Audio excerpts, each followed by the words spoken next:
Gold, trusted gold buyers. మీరు తాకట్టు పెట్టిన బంగారాన్ని విడిపించి ఈ రోజు ఉన్న మార్కెట్ ధరకు కొనబడను. Hi sir. Hello hi biggest congrats. Thank you మరోసారి సంక్రాంతికి బ్లాక్ బస్టర్. థ్యాంక్ యూ ప్రతి సంక్రాంతిని దత్తత తీసేసుకున్నారు అయితే మీరు.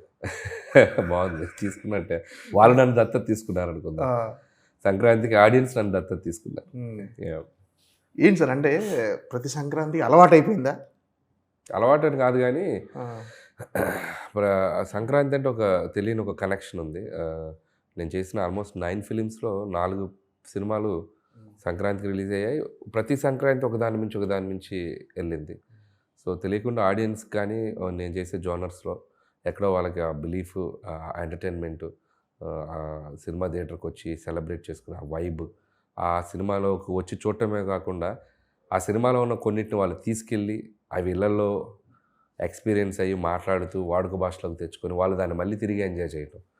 దట్ ఈస్ ద బేసిక్ జరుగుతున్న ప్రాసెస్. వెంకీ గారితో F2 చేసినప్పుడు అంతేగాని ఒక పదం కానీ, తర్వాత సరిలేరులో కానీ నెవర్ బిఫోర్, మన సంక్రాంతికి వచ్చేసరికి ఒక టైప్, అలా ప్రతి సినిమా నుంచి ఏదో ఒక వాళ్ళకి కనెక్ట్ అయ్యే ఎలిమెంట్స్ కథలో ఉండటం, అవి వాళ్ళు ఓన్ చేసుకొని మళ్ళీ వాటిని సెలబ్రేట్ చేసుకోవటం తెలియకుండా ఇట్స్ లైక్ ఒక బాండింగ్ లాగా అయిపోయింది.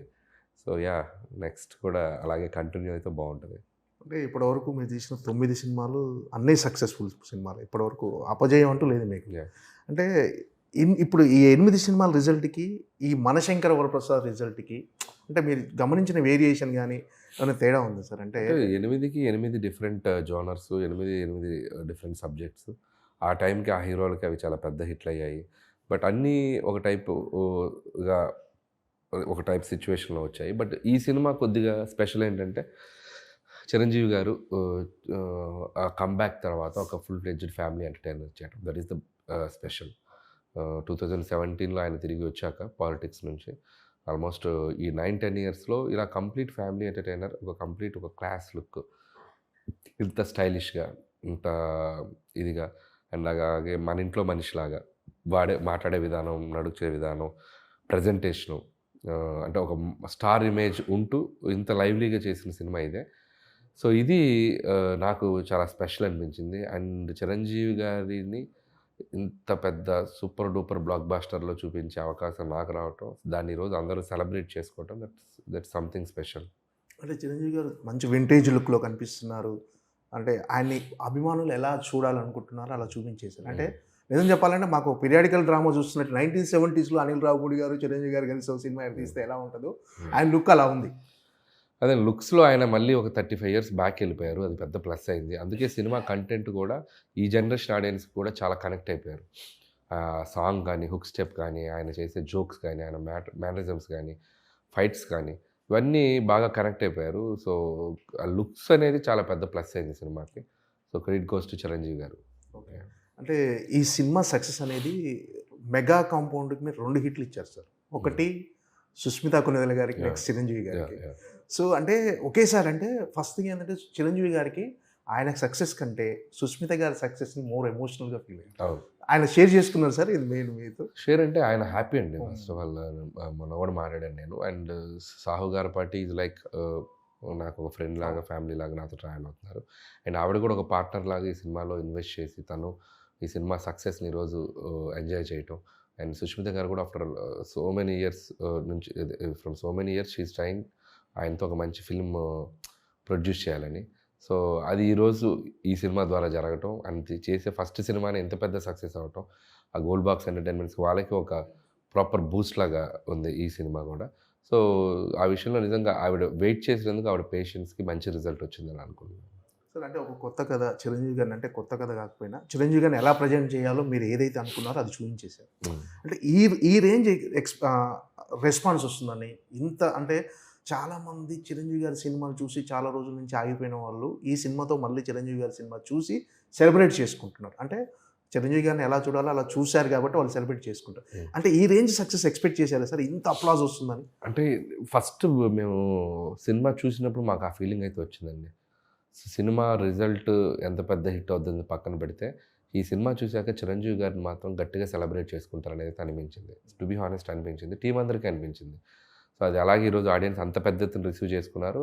ఎంత రిసీవింగ్ ఉంటే అంత రెవెన్యూ ఉంటుంది కాబట్టి బోత్ ప్యారలల్‌గా జరిగిపోయాయి. అంటే ఈ సక్సెస్ అనేది అంటే సక్సెస్‌లో వచ్చిన అందరూ మిమ్మల్ని హిట్ మిషన్ ఇవన్నీ చాలా అంటే ఇవన్నీ ఇలా పిలవటం అనేది మీలో బాధ్యత పెంచింది అనుకుంటున్నారా? కాస్త బరువుగా ఫీల్ అంటే అవుతున్నారా? బాధ్యత కంటే కూడా ఇంకాస్త ఎనర్జీ బూస్ట్ అవుతుంది. ఇంకా ఏదైనా బెటర్‌గా చేయాలి, ఇంకా బాగా చేయాలి. దీని తర్వాత ఎలాంటి సినిమా చేయాలి అని చెప్పి ఇంకొద్దిగా కిక్ వస్తుంది. So, success always gives that energy. So, దాన్ని మనం ప్రాపర్‌గా యుటిలైజ్ చేసుకుంటే will be in that same track. So, అదే ఆ ప్రాసెస్‌లోనే ఉన్నాను. సో, ప్రతిదీ మైండ్‌లోకి తీసుకోవాలి. ఎంతవరకు తీసుకోవాలో అంతవరకు తీసుకోవాలి. అండ్ నువ్వే తోపు అని అనుకోకూడదు. సో, ఆల్వేస్ నన్ను నేను క్రిటిసైజ్ చేసుకుంటా, అనలైజ్ చేసుకుంటా. 1, 4 సార్లు క్రాస్ చెక్ చేసుకుంటాను. సో, కరెక్ట్‌గా ఆలోచిస్తున్నానా? కరెక్ట్‌గా వెళ్తున్నానా? ఇంత నా మీద నాకే ఒక పెద్ద అనాలిసిస్ జరుగుతూ ఉంటుంది. సో, ఆ సెల్ఫ్ అనాలిసిస్ ఉన్నప్పుడు డెఫినెట్లీ ఈ సో కాల్డ్ అవి వచ్చినప్పుడు ఆ టైంకి హ్యాపీ ఫీల్ అయ్యి వదిలేసి ముందుకెళ్ళటమే. సో, ఇమ్మీడియట్‌గా సినిమాతో పాటు వాటికి డిటాచ్ అయిపోయి మళ్ళీ నెక్స్ట్ సబ్జెక్ట్ స్టార్ట్ చేయడం. అంటే సార్ అంటే మీరు ప్రతి సినిమాకు కూడా అంటే ఒక బ్లాక్ బస్టర్ వచ్చిన తర్వాత కూడా నెక్స్ట్ ఈ సినిమాకు అంతే కష్టపడుతున్నారు. Yeah. అంటే అది నాకు తెలిసి వదిలేస్తున్నారు మీరు. ప్రతి సినిమా తొలి సినిమా లాగానే అదే అంతే కష్టపడుతున్నారు. ముందు సినిమా అదే డిటాచ్ చేస్తాను. నాకు ముందు సినిమా రిలీజ్ రెండో రోజుకి డిటాచ్ అయిపోతాను. ఇంకా ఆ తర్వాత ఆ సినిమాని ఎలా ముందుకు తీసుకెళ్లాలనేది పబ్లిసిటీ ప్రమోషన్స్‌లో ఉంటాను. అది అయిపోయాక రేపు మండే తోటి ఇక స్లోగా కంప్లీట్ డిటాచ్ అయిపోతూ నెక్స్ట్ మా కథ ఏంటి, ఆ గోల్ ఏంటి, మళ్ళీ ఫ్రెష్‌గా స్టార్ట్ చేయాలి, మళ్ళీ ఫ్రెష్ జర్నీ, ఈసారి ఇంకేం చేయాలి అనేది అలా వెళ్ళిపోతూ ఉంటాం. అదే సక్సెస్ మన మైండ్‌లో హ్యాంగ్ ఓవర్ ఉంటే మన డెసిషన్ మేకింగ్ కానీ, మన స్టోరీ సెలెక్షన్ కానీ it will affect. So, that's why ఎంత డిటాచ్ అయితే ముందు సినిమాకి మనం అంత బాగా పనిచేయాలి. అంటే చిరంజీవి గారు అవకాశం ఇచ్చారు. చిరంజీవి గారితో సినిమా అనగానే అలా తీయాలి, ఇలా తీయాలని చాలా ఇమాజినేషన్ ఉంటుంది సార్. కానీ దాన్ని కంట్రోల్ చేస్తూ అంటే ఎలా చూపించాలో అంతవరకే చూపిస్తూ, ఎంత కామెడీ చేయాలో అంతే కామెడీ చేస్తూ, నిజంగా ఒక రకంగా ఈ సినిమా కత్తి మీద సాము లాంటిది. ఒక రకంగా చిరంజీవి గారితో కొంచెం శృతి మించినా కూడా చిరంజీవి గారితో ఇలా చేయించాడని ఒక విమర్శలు కూడా వచ్చాయి సార్. కానీ ఎక్కడ కూడా బ్యాలెన్స్ తప్పకుండా ఎలా కుదిరింది సార్ అసలు? అంటే ప్రతిసారి మిమ్మల్ని మీరు అనలైజ్ చేసుకునే వాళ్ళ ఇది చిరంజీవి గారికి ఎలా అంటే ఉంటుంది? రైటింగ్ అలా ఉన్నప్పుడు ఆ తప్పు జరిగే అవకాశం లేదు. ఎందుకంటే రైటింగే మనం ఆ పరిధిలో రాసాం. డైలాగ్స్ కానీ, సిచ్యువేషన్స్ కానీ అన్నీ కరెక్ట్‌గా కొలతల మీద, మీటర్ మీద ఉన్నాయి. సో, ఆయన గ్రేట్ ఆర్టిస్ట్. సో, ఎక్కడ ఏదుందో అది దాన్ని పట్టుకొని చేసేయగలంత సత్తా ఉన్న యాక్టర్ ఆయన. సో, ఈ సినిమా మీటర్ ఇది, ఈ సినిమా లెవెల్ ఇది, ఈ సినిమా ఇంతే ఉండాలి, ఈ సినిమాకి ఇలాగే రాసుకున్నాడు ఇతను, ఇదే మనం డెలివరీ చేయాలి అని చెప్పి ఆయన ఆ కథను బట్టే అర్థం చేసుకున్నారండి. సో, ఆ స్లోగా ఇద్దరి మధ్య ఆ ఫ్రీక్వెన్సీ మ్యాచ్ అయ్యేసరికి ఇంకా బెటర్ అవుట్‌పుట్ రాగలిగింది. So, clearly the writing itself ఆ లిమిటెడ్‌గా ఎంత కావాలో అంత కరెక్ట్‌గా రాసుకున్నాం కాబట్టి ఆ స్క్రిప్ట్‌లో కూడా అలాగే కంటిన్యూ అయింది సినిమాలో. అంటే మీరు ఫస్ట్ చిరంజీవి గారిది ఇంట్రొడక్షన్ సీన్ కూడా మేడ మీద ఆంటీలతో నా 2 క్లిప్పులు తీసుకెళ్ళావు నువ్వు అని గొడవ పడుతూ అంటే ఫస్ట్ ఆ సన్నివేశం చూడగానే నేను మైండ్లో ఫిక్స్ అయిపోయింది సార్ సినిమా హిట్. అంటే చిరంజీవి గారిని ఎలా చూపించాలో అలా చూపించేశారు. ఒక ఫ్యామిలీ ఆడియన్స్కి ఎలా రీచ్ అవ్వాలో అలా ఉంది అనిపించింది. సో అలా ఇంట్రడక్షన్ సీన్ అలా అంటే అదే ఒక మనిషిని నార్మల్గా చూపించి ఆ క్యారెక్టర్ని ఆడియన్స్కి మనం ఎక్కించగలిగితే అది త్రూ అవుట్ ఆ క్యారెక్టరైజేషన్ ఆడియన్స్కి బలంగా ఉంటుంది. సో, అక్కడి నుంచే మన బట్టలారేయటం, వంట చేయటం, అట్లా ఆ న్యాచురల్ ఫ్లోలోకి తీసుకెళ్ళిన తర్వాత అది అక్కడి నుంచి మళ్ళీ శంకర్ ప్రసాద్ అని ఆయన చీఫ్ సెక్యూరిటీ ఆఫీసర్. సో, దాన్ని పట్టుకొని మళ్ళీ ఒక హీరోయిజం చేస్తాం. మళ్ళీ కామన్ ఆడిలాగా సీరియల్స్ చూస్తుంటారు ఆయన. సో, ఆ సౌమ్య క్యారెక్టర్ ఉంటుంది కదా సీరియల్‌లో చూస్తూ, ఆ సౌమ్య క్యారెక్టర్‌లో వైఫ్‌ని, హస్బెండ్ క్యారెక్టర్‌లో తన్ని చూసుకుంటూ, దాన్ని అనలైజ్ చేసుకుంటూ వెళ్తుంటారు. ఆ సీరియల్‌ది కూడా ఒక ట్రాక్ లాగా ఉంది చాలా వరకు అక్కడక్కడ. సో, అలా కామన్ మిడిల్ క్లాస్ మెంటాలిటీస్‌కి దగ్గరగా ఉండే మూమెంట్స్ అన్నీ దాంట్లో ఇన్వాల్వ్ చేసుకుంటూ వచ్చాం. అంటే కాస్ట్యూమ్స్ విషయంలో కూడా చాలా కేర్ తీసుకున్నారు సార్. అంటే ఆయన్ని ఆ బ్లాక్ సూట్లో చూపించడం కానీ, నెక్స్ట్ నయనతార గారిని కలిసినప్పుడు వాళ్ళ మధ్య లవ్ వచ్చే సన్నివేశాల్లో కానీ ఏం సార్ కాస్ట్యూమ్స్ విషయంలో చాలా కేర్ తీసుకున్నట్టున్నారు. సో, లుక్ విషయంలో బిగినింగ్ మేము ఫోటో షూట్ చేసినప్పుడే మాకు ఆయన లుక్ చూడగానే ఎక్స్ట్రాడినరీగా ఫీల్ అయ్యాం. సంథింగ్ స్పెషల్గా ఉండబోతున్నారు ఈ సినిమా అనేది అర్థమైంది. సో, ఇక అది అలాగే కంటిన్యూ చేశాను. టీమ్ ప్రాపర్గా ఉన్నారు, ఆయన చాలా కాన్ఫిడెంట్గా ఉన్నారు, ఆయన చాలా ఫోకస్డ్గా, చిరంజీవి గారు కూడా లుక్స్ మీద డిసైడ్ అయ్యారు. అండ్ టీమ్ అశ్విన్ మంచి డిజైన్స్ తీసుకొచ్చారు. అండ్ సుస్మిత గారు సూపర్వైజ్ చేశారు. అండ్ చిరంజీవి గారు దాన్ని ఆయన కమాండ్ చేస్తూ ఎట్లా ఏం కావాలి, ఏ సీన్కి ఏ మూడ్ ఉంటే బాగుంటుంది, అవన్నీ నన్ను ఏదన్నా అనిపిస్తే నన్ను ఇట్లా ఏమన్నా చేయొచ్చా అని నన్ను ఎక్స్పెరిమెంట్ అడిగి, సో అలా ఆయన బాగా ఇన్వాల్వ్ అయి చేసుకున్నారండి చిరంజీవి గారు కూడా.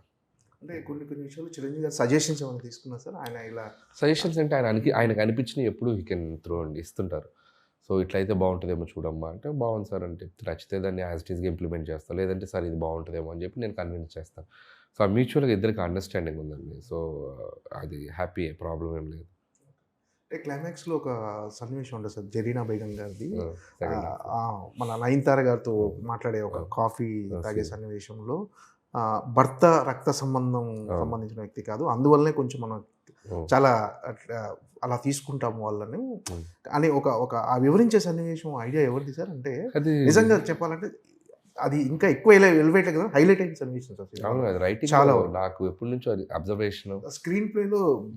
స్క్రీన్ ప్లేకి సంబంధించిన చాలా అదే మనకి ఆ జరీనా వైబ్ క్యారెక్టర్ ఆవిడ అక్కడికి రావటం, కోడలతో మాట్లాడటం, ఆ మాట్లాడేది కూడా చాలా లైవ్లీగా, ఏదో కూర్చొని మాట్లాడుకున్నట్టు కాకుండా ఆవిడ can I make a coffee for you అంటాం, ఆవిడింట్లో ఆవిడకి కాఫీ పెట్టించడం, నయనతారకి పెట్టించే ప్రాసెస్లో కథ చెప్తూ ఉండటం, దాంట్లో నుంచి ఒక ఇంపార్టెంట్ మ్యాటర్ని చాలా క్యాజువల్గా డెలివర్ చేయటం లేడీస్కి. అంటే జనరల్ అది ఫ్యాక్టే కదండి. అంటే ఎక్కడైనా కూడా అమ్మాయిలు కానీ ఎవరైనా కానీ మన ఫ్యామిలీకి, బ్లడ్ రిలేషన్కి ఫస్ట్ ఇంపార్టెన్స్ ఇస్తాం.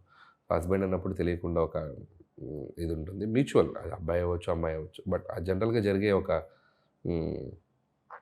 ప్రాసెస్ అది. సో దాన్ని మనం ట్యాగ్ చేసి చెప్పడం వల్ల చాలామంది కనెక్ట్ అయ్యారు. చెప్పే విధానం నచ్చింది. అండ్ ఏదైనా థర్డ్ పర్సన్ ఉండకూడదు. So anything you both should sort it out అది చెప్పాం. సో అది చాలా బ్యూటిఫుల్ సీన్, సినిమా మొత్తంలో one of the highlight scene అది. అది పర్ఫెక్ట్ ప్లేస్మెంట్లో వచ్చింది. నా కెరియర్లో నేను చాలా మెచ్యూర్డ్గా, చాలా బాగా రైటింగ్ చేసిన సీన్ అని నేను పర్సనల్గా ఫీల్ అవుతాను. ఆ మహిళా సంఘాలు మాట్లాడుకునే సంభాషణ అది కూడా చిన్న సటైరిక్ ఫన్ అండి. అది ఎంటర్టైన్మెంటే. జరుగుతున్న సోషల్ లైఫ్లో, సొసైటీలో జరుగుతున్న పాయింట్స్ని మనం కొద్దిగా హాస్యంతో కలిపి చిన్న సటైర్స్ వేయటం. సో అది ఎక్కడ చేయొచ్చు, ఎక్కడైనా మనకు అవకాశం ఉన్నప్పుడే. అది ఎవరి మనోభావాలు దెబ్బతినకుండా జరగాలి. సో లక్కీగా లేడీస్ ఎక్కువ ఎంజాయ్ చేస్తున్నారు అది. సో ఎందుకంటే 1%, 2% అలాంటి కేసెస్ చూస్తున్నారు కాబట్టి ఎవ్రీవన్ కెన్ రిలేట్ దట్. మన చిరంజీవి గారు కూడా ఇంటర్వ్యూలో చెప్పారు సార్, సురేఖ గారు మేడం అది బాగా ఎంజాయ్ చేశారు.